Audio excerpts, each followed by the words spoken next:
Huzuruna akıllıdır.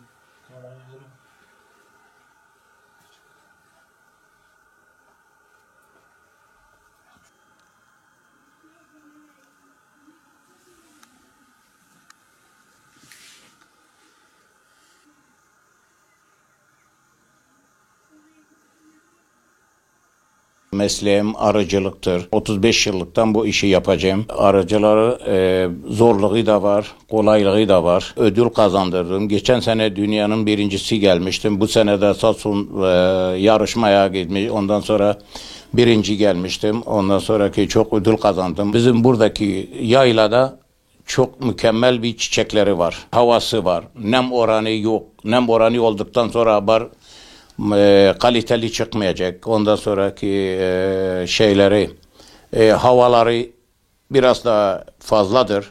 Hava fazla olduktan sonra kalitemiz daha yüksek oluyor ama bal düşük oluyor.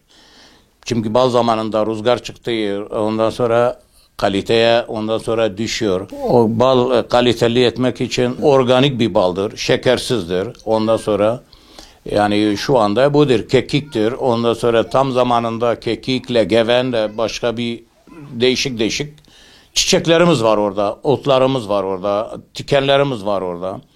Bu bölgede, Samsun bölgesinde en iyi bölge bizim bu Cöbet Bağı'nın eteğindedir, Cöbet Bağı'ndadır.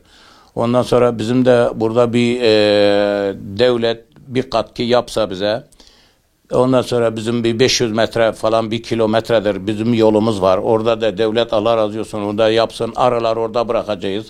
Çok arılarımız var bu köyde arıları. Ondan sonra oraya çekeceğiz. Mükemmel bir bal çıkaracağız. Vallahi bunlar bu şeklindedir. Yani şu andaki elimizde şeker vermese neydi başka sen söyle. Ondan sonra bu potra şekeri vardır. Onlar vermese Diyarbakır'dan geliyor. Ondan sonra kaliteli çıkacak. Şimdi doğaldır yani. Şu andaki bizim buradakiler doğal çıkıyor. Cöbet yaylasından soruyor. Onun eteğindedir. Bizim burada bir yayla var. Evet. Şu anda 200 kilo falan çıkartmıştım. 200 kilo. Ondan sonra 100 kilo süzmeydi.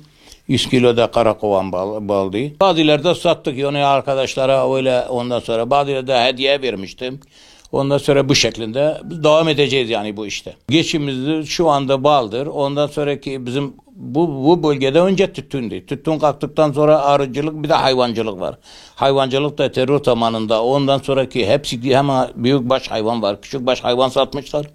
Bunlara kalmış. Şu andaki millet yine tekrar başlamışlar. Arıcılığa başlamışlar. Arıcılıktan bizim burada kaynakları en çok arıcılıktır yani. Şu andaki fiyatı 2 milyardır.